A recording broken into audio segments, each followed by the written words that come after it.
तो ये तो कितने स्टार लगाऊं इसको? ये है। तो देखो ज्वर के लिए इसमें आएगा अग्निवेश प्रश्न पूछेगा, कितने क्वेश्चन पूछेगा? 18 क्वेश्चन। कितने? यहाँ प्रश्न पूछते हैं अग्निवेश 18। अग्निवेश पूछते हैं गुरु से, भाई यात्री बैठे थे वहां पर, उन्होंने क्वेश्चन पूछा, तो अग्निवेश क्या बोलेगा यात्री को? वि ज्वरम ज्वर संदेहम पर्य प्रचित पुनर्वसु। प्रचित का मतलब पूछता है, क्या पूछता है? वि ज्वर। तो यहाँ पर वि ज्वर मतलब ज्वर रहित। तो ज्वर रहित कौन था वहां पर? वि ज्वर किसकी संज्ञा है? पुनर्वसु। पुनर्वसु की संज्ञा है वि ज्वर। तो पुनर्वसु की संज्ञा कौन बोल रहा है? अग्निवेश बोल रहा है एकांत में बैठे हुए, कि वि ज्वर मतलब हे आचार्य। वि ज्वर का मतलब पूरी तरह से स्वस्थ। हाथ जोड़कर अग्निवेश से अपने क्वेश्चन पूछता है अग्निवेश। क्या बोलता है कि ज्वर की शंकाएं पूछेगा यहाँ पर। तो शंकाएं कितनी? 18 प्रकार की शंकाएं आएगी। तो देखो 18 प्रकार की शंकाएं क्या आएगी। पहली, कि आपने है ना पहले निदान स्थान में क्या बोला था वहां पर? निदान स्थान में बोला था ना कि देह इंद्रिय मनस्तापी सर्व रोग। देखो इसीलिए ज्वर सबसे प्रधान क्यों है? देखो क्यों है? क्योंकि देह, इंद्रिय और मन में संताप कर रहा है। तो एक ऐसी व्याधि जो इंद्रियों में भी संताप कर रही है, मन में भी संताप कर रही है और पूरे शरीर में भी संताप कर रही है, तो कुछ छोड़ा ही नहीं, कुछ छोड़ा ही नहीं ज्वर ने। कुछ व्याधियां होती है जो केवल देह में संताप करती, कुछ व्याधियां होती है जो केवल इंद्रियों को प्रताड़ित करती, कुछ व्याधियां होती है जो मन को प्रताड़ित करती। जैसे मन को प्रताड़ित करने वाली कौन सी? उन्माद अपस्मार। अपस्मार उन्माद। अतः इंद्रियों को प्रताड़ित करने वाली कौन सी? जैसे तिमिर। देह को प्रताड़ित करने वाली, केवल देह को प्रताड़ित करने वाली व्याधि कौन सी? जैसे अर्बुद। अर्बुद केवल देह को प्रताड़ित करती है, तिमिर इंद्रिय को प्रताड़ित करता है, मन, मन में केवल। लेकिन ये सभी को प्रताड़ित करता है ज्वर। कि मैं एक चीज नहीं छोड़ूंगा तुम्हारे शरीर में जो मैं, तो एक एक ईंट से ईंट बजा देता है वो ज्वर। इसीलिए वहां बोला था ना बहुत भयंकर दारुण व्याधि है। अरे ज्वर क्या है? महारोग है कि नहीं है? अष्ट महागध है। यस। क्यों बोला अष्ट महागध में? मजा आ रहा था क्या? किसी को फीवर हो गया तो उसको अष्ट महागध में काउंट कर दोगे आप? जिन लोगों ने अष्ट महागध नहीं समझा ना, वो भी कहीं और ही विचरण कर रहे हैं स्वर्ग लोक में इस साल 2 साल में। क्योंकि उन्होंने है ना ज्वर को सीरियस नहीं लिया। उन्होंने सोचा ज्वर ही तो है। वो आया कोविड की फॉर्म में था जनपदोध्वंस में, लेकिन वो है अष्ट महागध ना, तो सल्टा देगा ना। अष्ट महागध में तो बहुत भयंकर भयंकर बीमारियां हैं, और आपने ज्वर को छोटा कैसे समझ लिया? तो देह इंद्रिय मनस्तापी सर्व रोग अग्रजो बली ज्वर प्रधानो रोगाणा मुक्तो भवता। आपने बोला था कि ज्वर प्रधानो रोगाणम, सबसे सभी रोगों में ज्वर कौन है? प्रधान है। भगवता पुरा, वहां पर बोला था कि भगवान, आपने बोला था कि सभी रोगों में ज्वर प्रधान है। अब क्या बोल रहा है यहाँ पर? देखो मैं प्रश्न पढ़ूंगा बस, ये श्लोक नहीं पढ़ाऊंगा यहाँ पर। 5, 6, 7, 8, 9 मैं नहीं पढ़ाऊंगा, इसकी हिंदी पढ़ता हूँ फटाफट फटाफट, ठीक है ना? क्या बोल रहा है? प्राणी मात्र के लिए, शत्रु मात्र के लिए जन्म मृत्यु के समय अवश्य होने वाले ज्वर के प्रकृति प्रवृत्ति प्रभाव, याद रखना ये क्या क्या आएगा, कि कारण क्या क्या है। तो बोलेगा प्रकृति प्रवृत्ति प्रभाव, इसके कारण क्या है? सॉरी, प्रवृत्ति और कारण मतलब ज्वर की प्रकृति पूछेगा, ज्वर की प्रवृत्ति पूछेगा, ज्वर की 3P याद रखना। क्या याद रखोगे? 3P याद रहेगा। मैं पूछूंगा कि 3P कहाँ आया था? 3P प्रकृति प्रवृत्ति प्रभाव। फिर बोलेगा ज्वर के कारण क्या है, फिर ज्वर के पूर्व रूप क्या है, पूर्व रूप के बाद शरीर अधिष्ठान क्या है, फिर बल काल आत्म लक्षण क्या है, फिर व्यास तो विधि भेद से इसके पृथक पृथक क्या है, भेद क्या है, आकृति क्या है, लिंगम आमस आम ज्वर के लक्षण क्या है, जीर्ण ज्वर के लक्षण क्या है, फिर उसकी औषधि क्या है, फिर उसकी औषधि क्रिया क्या है, फिर भूमंचते ज्वर मुक्त के लक्षण क्या है, प्रशांत ज्वर के लक्षण क्या है। ये आएगा, देखो मैं पढ़ता हूँ। देखो प्रकृति प्रवृत्ति प्रभाव कारण पूर्व रूप अधिष्ठान बल काल लक्षण विस्तार पूर्व अलग अलग भेदों के लक्षण, मतलब अलग अलग भेद जर के आएंगे। तो जर की जो विधि संप्राप्ति आएगी उसकी बात कर रहे हैं। अब आएगा आम ज्वर। तो ये रहता ना यहाँ पर लिंगम आमस्य आम ज्वर। फिर क्या बोल रहा है? जीर्ण ज्वर के लक्षण, औषध सहित उनकी चिकित्सा और ज्वर छोड़ते हुए के लक्षण और ज्वर मुक्त के लक्षण और ज्वर मुक्त पुरुष कितने समय तक किन किन विषयों से रक्षा करनी चाहिए, ये 16 नंबर। एक 16 नंबर में उन लोगों के लिए बता देता हूँ जिनको ऐसा लगता है कि फीवर ठीक हो गया है और अब मैं बाहर जा सकता हूँ, घूम सकता हूँ, फिर सकता हूँ। उनके लिए चरक संहिता का, चरक चिकित्सा का तीसरे ज्वर अध्याय का 16 नंबर का क्वेश्चन है इंपॉर्टेंट। तो उस 16 नंबर को क्वेश्चन को याद कर ले कि जिनको लगता है ना कि मैंने 2-3 दिन दवाई ली और मेरा फीवर ठीक हो गया है और मैं अब घूम सकता हूँ, खा सकता हूँ, पी सकता हूँ, तो वो याद रखना कि वो उनके लिए कितनी भयंकर चीज है। तो क्या आया, ज्वर छोड़ते हुए लक्षण, ज्वर मुक्त पुरुष कितने समय तक किन किन विषयों से उसकी रक्षा करनी है आपको, क्योंकि वो तो मूर्ख है, कुछ भी खा लेगा।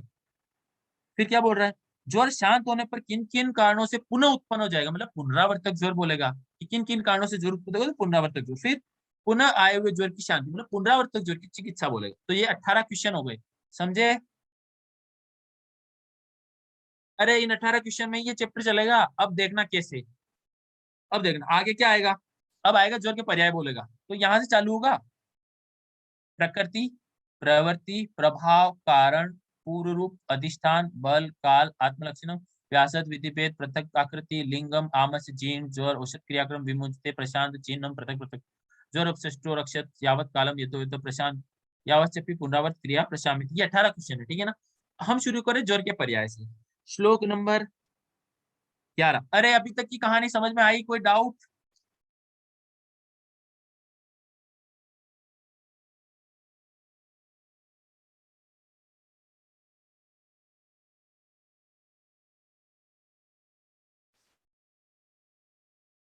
ज्वर की प्रकृति, ज्वर के पर्याय, तो ये याद रख लेना, सिनोनिम ऑफ ज्वर। जो वैदिक पर्याय थे वही ज्वर के पर्याय है, ठीक है ना।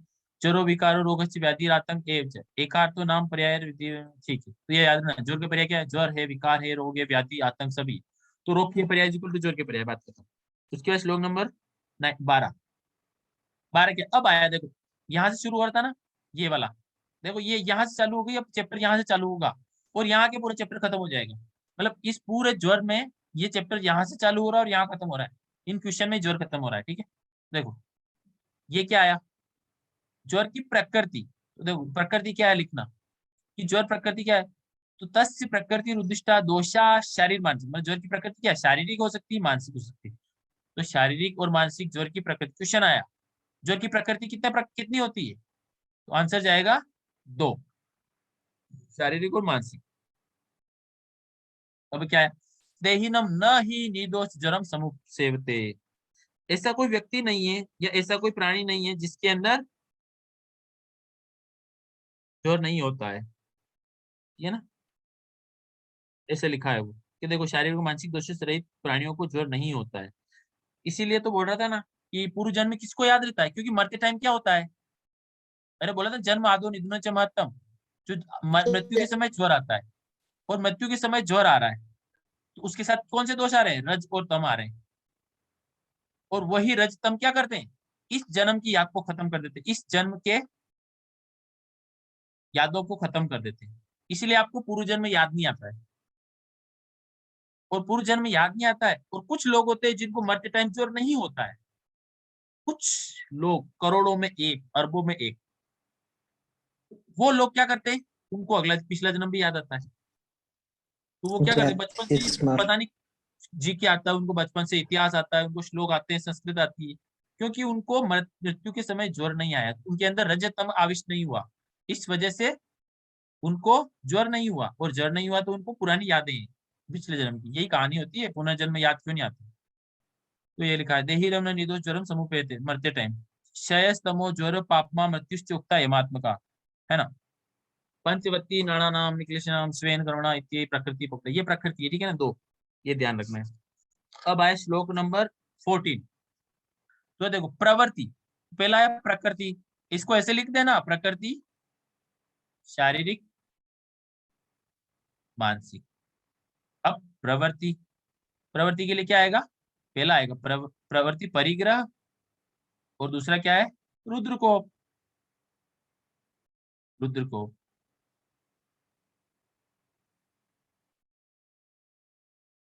रुद्रकोप, तो परिग्रह कहाँ आया था, बताओ। राशि। है राशि राशि। में क्या बोल रहे हो? राशि। विमान वन विमान है? वन है। विमान परिग्रह 3 आता है में, जनपदोद्वंश में। जरक विमान जनपद 3 में। हाँ, तो जनपदोद्वंश में जहाँ पर परिग्रह आता है उस, और मैंने यही तो बताया था वहां निदान में कि परिग्रह क्या है, स्वर का एक क्या है, प्रवृत्ति का कारण है परिग्रह। और रुद्रकोप कहाँ हुआ था? और सर जो राशि में सर्वग्रह परिग्रह आता है वो, है और जो राशि में आता है सर्वग्रह, सर ये कैसे अलग अलग चीजों के अलग अलग कैसे हो रहा है ये? सर राशि में भी तो आता है ना सर्वग्रह परिग्रह, तो टर्म तो परिग्रह ही है ना।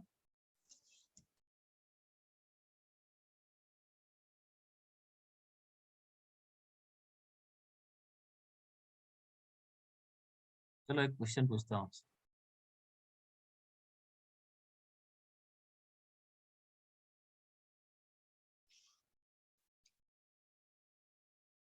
क्या ऐसा पूछूं?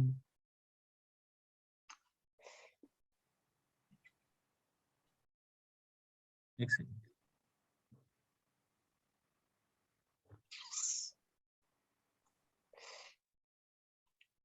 ऐसे तो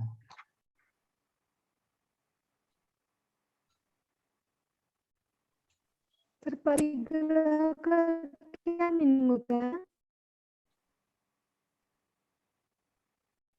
वहां पर परिग्रह अलग आया है, वहां प्रमाण के लिए आया है। वही तो मैं आपसे कह रही थी। अच्छा हाँ, सही है सही है। हाँ, दोनों जगह परिग्रह का मतलब एक ही है। ओके। परिग्रह का मतलब क्या है? परि का मतलब क्या होता है और ग्रह का मतलब क्या होता है? बताओ। सराउंडिंग होता है। परिग्रह मतलब ओवरऑल ग्रहण करना। और यहाँ पर भी क्या हो रहा है ज्वर में? आपने क्या किया जनपदोद्वंश में? क्या किया था? अरे मोह हुआ था, लोभ हुआ था। क्या हुआ था वहां? देखो मैं बताता हूँ। पहले क्या हुआ था? अत्यादान हुआ था। क्या हुआ था? अत्यादान क्या है? अरे अत्यादान किसको बोलते हैं? ज्यादा खाया ज्यादा खाना को। तो। अब बताओ अर्षि, वहां राशि के अंदर क्या आ रहा था आहार में? परिग्रह। अब देखो आगे क्या है, अत्यादान से क्या होगा? शरीर के अंदर गुरुता आएगी। शरीर के अंदर गुरुता आएगी, उससे श्रम होगा, थकावट होगी, उससे आलस्य होगा। आलस्य क्या होगा? संचय होगा। और संचय से क्या हो जाएगा? परिग्रह हो जाएगा। तो ये संचय किसका है? किसी न किसी प्रमाण का है, किसी न किसी राशि का ही तो है। समझे? वो राशि कौन सी हो सकती है? आहार रूपी राशि हो सकती है। देखो यहाँ लिखा है ना, लोभ।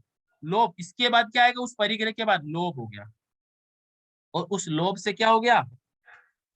व्याधि उत्पत्ति हो गई। समझे? अरे मतलब समझे क्या? परिग्रह का मतलब क्या है? परिग्रह की फाइनल संप्राप्ति वही चालू हो रही। इसलिए तो वहां पर बोला ना कि अष्टाहार विधि शास्त्र में भी राशि क्यों बोला? मात्रा पूर्वक खाना चाहिए, क्योंकि वो राशि अत्यधिक हो जाएगी तो अत्यादान हो जाएगा ना वो, और उसके बाद भी व्याधि की उत्पत्ति हो जाएगी। इसलिए तो अष्टाहार विधि विशेषायतन बोला है। और जनपदोद्वंश में भी क्या हुआ था वहां पर? यही तो कहानी थी। वहां पर आदि युग में अधर्म हो रहा था। वो अधर्म कब होगा? जब किसी के अंदर फाइनली लोभ आएगा। और वो लोभ किससे उत्पन्न हो रहा है? संग्रह से, अत्यधिक लेने से। समझे क्या अर्षि? यस सर, समझ अरे गई। समझो। हाँ हाँ समझ गई।